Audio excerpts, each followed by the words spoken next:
Bharat 21 news आपकी आवाज सच के साथ। दिल्ली ब्रेकिंग। दिल्ली के जंतर मंतर पर एयरटेल एमडी मित्तल के खिलाफ किया धरना प्रदर्शन।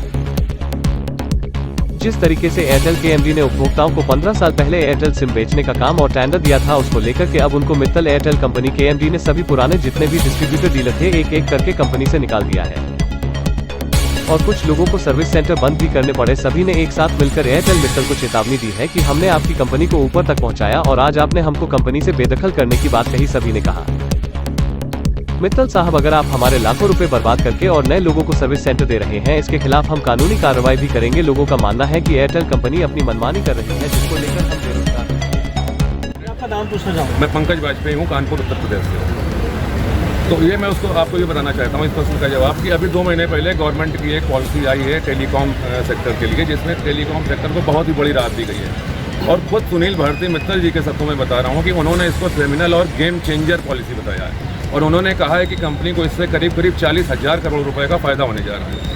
तो इसलिए जो ये पैसा गवर्नमेंट से इनको मिला है, अब ऐसे पैसे को वो इस तरीके से इस्तेमाल करना चाहते हैं कि अपने कंपनी के द्वारा जो स्थापित स्टोर हैं केवल उनसे बिजनेस लिया जाए और जो सैकड़ों जो दसियों सालों से इनके साथ में जुड़े हुए फ्रेंचाइजी स्टोर इनको ख़त्म कर दिया जाए। मतलब कुल मिलाकर के वो उस फायदे को अपने फ्रेंचाइजी स्टोर्स को नहीं देना चाहते। अगर आपकी मांगे नहीं मानी गई, आगे स्टेप क्या रहेगा? सरकार से आपके क्या? देखिए सर, हम लोग डिपार्टमेंट ऑफ टेलीकम्युनिकेशन को भी ज्ञापन देने जा रहे हैं सभी लोग, और इसके पहले मेल वगैरह भी किया गया है, हालांकि वहाँ से अभी तक कोई जवाब नहीं आया है। और इसके अलावा कंपनी के बड़े अधिकारियों से भी कहा गया, अभी सब लोगों ने रिक्वेस्ट की है, उनसे विनती की है कि भाई ऐसा मत करिए। अगर ये नहीं मांगे मानते हैं तो फिर सुनील भारती मित्तल जी के घर के भी बाहर आंदोलन की तैयारी हो रही है अपने परिवारों सहित शांतिपूर्ण आंदोलन की। और अगर फिर भी नहीं मानते हैं तो फिर अंतिम विकल्प हमारे ख्याल से हम लोगों के पास में न्यायालय का ही बचता है इसके बाद, जो कि हालांकि एक छोटे फ्रेंचाइजी के लिए अकेले संभव नहीं हो पाएगा। इसीलिए कंपनी एक साजिश ये भी कर रही है कि अलग अलग कंपनी अलग अलग नोटिस दे करके अलग अलग लोगों को बंद कर रही है। मान लीजिए एक जिले में 20 स्टोर हैं तो वो 10 को बंद कर रही है। आज एक बंद किया, फिर 15 दिन बाद बंद किया, फिर 15 दिन बाद किया। इस तरीके से साजिश करके बंद कर रही है। सबको एक साथ नोटिस भेज करके नहीं बंद कर रही है, ताकि कोई बड़ा आंदोलन न खड़ा हो जाए और कहीं इन कस्टमरों में कोई पैनिक ना फैल जाए, कंपनी की छवि ना अचानक से खराब हो जाए। तो हम कंपनी अपनी छवि की इस वजह से चिंता करते हुए एक साजिश इस प्रकार से कर रही है। लेकिन अगर ऐसा होता है तो फिर एक साथ सब लोग, फिर अंतिम विकल्प न्यायालय के सिवाय कोई नहीं बचता। लेकिन हो जाएंगे, कई लोग भूखों मर जाएंगे, हो सकता है कुछ लोगों को आत्महत्या करने पर मजबूर होना पड़ जाए। बहुत सारे लोग ऐसे हैं जिन्होंने सुसाइड नोट तक लिख के कंपनी को दे दिया है। हम में से ऐसे बहुत सारे चैनल पार्टनर्स हैं जिन्होंने 3 महीने 4 महीने पहले काम शुरू करा था। हमारा सवाल ये है कि कंपनी ने अगर काम बंद ही करना था तो नए चैनल पार्टनर्स बनाए क्यों? जिनको कुछ चैनल पार्टनर ऐसे हैं जिनको जनवरी के अंदर इन्होंने ओपन करा और मार्च एंड में बोल रहे हैं कि जी अब ये पॉलिसी लागू हो रही है तो कि हम आप सबको बंद कर देंगे। ये हमने पूछा कि कैसे है, क्यों है सर, आप क्यों ऐसी पॉलिसी ला रहे हो? तो ये बोल रहे हैं कि जी ये नेशनल लेवल की पॉलिसी है। हाँ, हमारे सर्कल ऑफिस से, सेंट्रल ऑफिस से पॉलिसी आई है तो हम इसको एप्लीकेबल कर रहे हैं, ये हमारे हाथ में नहीं है। जब हम सेंट्रल ऑफिस में गए तो वो कहते जी देखो ये हम लोगों ने पहले से प्लान कर रखा था, हम पिछले 2 साल से प्लान कर रहे थे, अब इसको एप्लीकेबल कर रहे हैं। तो हम पूछना चाहते हैं, अगर 2 साल से आप इसको प्लान कर अब आगे कि आइडिया और वोडा बंद होने की कगार पे हैं। बहुत कम स्थितियाँ उनकी आ गई हैं। आपने फ्रेंचाइज ली थी उस समय एक एग्रीमेंट होया होगा कि जो सिक्योरिटी जमा होती है वापस दी जाएगी। उस वक्त कंपनी ने हमारे साथ एक एग्रीमेंट करती है कि लॉन्ग लाइफ आप हमारे साथ काम कीजिए, अगर आप में कोई कमियां नहीं पाई जाती हैं तो लॉन्ग लाइफ आप काम करते रहेंगे। हमने हर काम कंपनी के मुताबिक किया, चाहे वो कस्टमर की सर्विसेज हो, चाहे वो कस्टमर का नया कनेक्शन देना हो, चाहे वो कंपनी के हर रूल हमने फॉलो किए हैं। परंतु अब कुछ कंपनी के नए नुमाइंदे, उच्च स्तर के अधिकारी कंपनी में आ गए हैं। उनको लग रहा है कि अब कंपनी 500 करोड़ 700 करोड़ क्वार्टर में बेनिफिट दे रही है। कुछ आए पास आउट, कोई भी वट पास आउट कंपनी में आ गए हैं और उन्होंने सुनील भारती मित्तल जो कंपनी के बहुत ही, उनकी सोच क्या रही है कि चैनल पार्टनर है तो मैं हूँ। सुनील भारती मित्तल जी की शुरू दिन से सोच है कि चैनल पार्टनर के द्वारा कि मैं यहाँ आज तक पहुँचा हूँ, चैनल पार्टनर मेरी एयरटेल कंपनी की रीढ़ की हड्डी है। परंतु जब किसी इंसान का समय बुरा हो तो उसकी आंखों पे पट्टी बन जाती है। उसी प्रकार से कंपनी के कुछ नुमाइंदे भारतीय एयरटेल के अंदर आए हैं।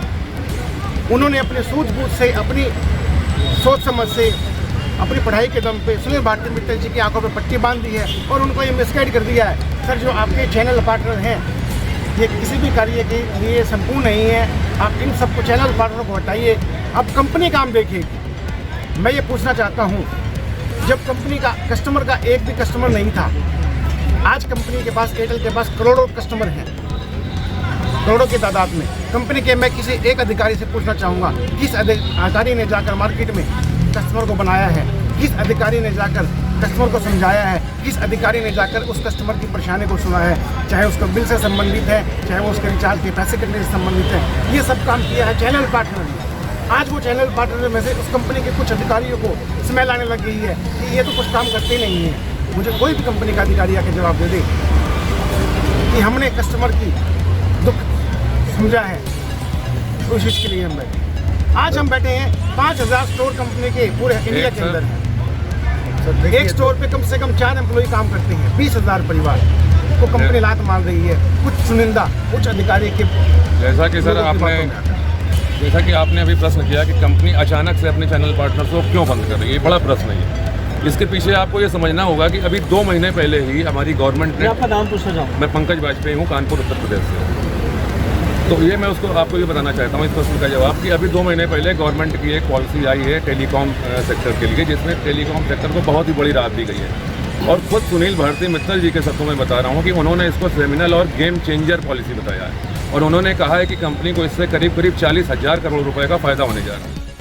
कि जो भी हमें दुख परेशानी है, हमारी इस आवाज़ को बुलंद करें मीडिया के माध्यम से, और जो हमारी एयरटेल को लेकर परेशानियां हैं, उन परेशानियों को आप एयरटेल के मालिक और एयरटेल के उच्च स्तर के अधिकारियों तक पहुंचाएं। आप सबका यहाँ आने पर बहुत बहुत धन्यवाद। परेशानियाँ, एयरटेल का कंपनी का वजूद बहुत बड़ा है, आप सब जानते हैं। आज एयरटेल की मनमानी है। एयरटेल का जन्म सन 1992-93 के लगभग हुआ था। जब किसी भी कंपनी का जन्म होता है तो उसका कोई वजूद नहीं होता है। उसका वजूद बनाने के लिए, उसको कंपनी को खड़ा करने के लिए मैन पावर की ज़रूरत होती है। और उस वक्त एयरटेल कंपनी आई थी, हच भी आए थे, वोडाफोन भी आए थे, और हम सब ने ये निर्णय लिया था कि एयरटेल एक अच्छी कंपनी है, इंडियन कंपनी है। इंडियन कंपनी के साथ कंपनी ने हमें ऑफ़र दिया था कि आप हमारे साथ जुड़िए, आप हमारे साथ जुड़कर नए नए ग्राहकों को जोड़िए। आपको ग्राहक जोड़ने की एवज में आपको एक कमीशन रूपी पैसा दिया जाएगा। कोई 20 साल से, कोई 15 साल से, कोई 18 साल से, या कोई कंपनी का जब से जन्म हुआ है, चैनल पार्टनर के रूप में हम लोगों ने सिक्योरिटी जमा कराई। कंपनी के मुताबिक हमने अपने स्टोर बनाए, लाल रंग की ब्लेंडिंग कराई, फ्लेक्स कराई। किसी ने 5 लाख रुपये लगाए, किसी ने 6 लाख रुपये लगाए, और कंपनी का साथ देकर आज कंपनी को नंबर 1 की पोजीशन पर ला के हमने खड़ा कर दिया। तो क्या कारण है कि इस समय आकर के जो बंद किए जा रहे हैं, ऐसी क्या स्थिति आई जो इस समय स्टोर को बंद कर दिया रहा है? स्थितियाँ देखिए, कंपनी हमेशा से ही, एयरटेल कंपनी प्रॉफिट भी रही है। कंपनी क्या हुआ, बहुत कुछ एक क्वार्टर आ गया हो, वो डाउन में आ गई हो। डाउन आने का रीज़न उसका क्या है कि उसने अपने इंडिया का पैसा अफ्रीका में उन्होंने कंपनी स्टार्ट की थी एयरटेल की, वहाँ लगा दिया था। तो कोरोना काल तक भी, जब फर्स्ट कोरोना काल आया, सब लॉकडाउन था, एक टेलीकॉम कंपनी एक एसेंशियल सर्विस में आती थी।